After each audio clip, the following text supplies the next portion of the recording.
Hi అండి. ఈరోజు నూలుకోలు దుంపలు నూలుగుండ పెట్టిన కూర చూద్దాం. ముందుగా దుంపలకున్న ఆకుల్ని ఇలా వేరు చేసుకొని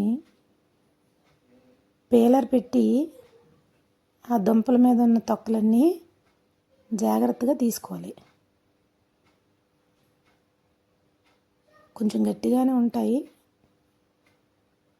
చూసుకొని శుభ్రంగా తొక్క వచ్చేలాగా చూసుకోవాలి. ఇగోండి ఇలా చేసుకోవాలి. ఇవి ఇప్పుడు కొంచెం ఉప్పేసి పసుపేసి ఈ ముక్కల్ని పొయ్యి మీద పెట్టి ఉడికించుకోవాలి.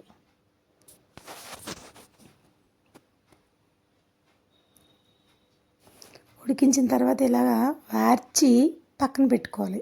ఇప్పుడు నూలుగుండ కోసం నూలుపప్పు ఎండుమిర్చి దోరగా వేయించి మిక్సీ పట్టి నూలుగుండలా రెడీ చేసుకోవాలి.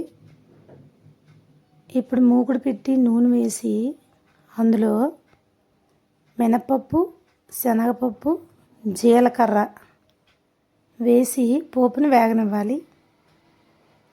అది వేగిన తర్వాత అందులో ఒక 3 ఎండుమిరపకాయలు, కరివేపాకు వేసి పోపుని రెడీ చేయాలి. ఇప్పుడు వేగుతున్న పోపులో నూలుకోలు దుంప ముక్కలు వేసి వేయించాలి.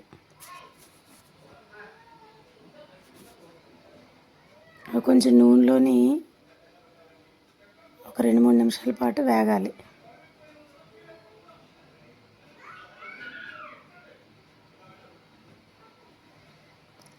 ఇప్పుడు దాంట్లోకి మనం ఇందాకలా ఆడి పెట్టుకున్న నూలుగుండ ఏదైతే ఉందో దాన్ని వేసుకోవాలి.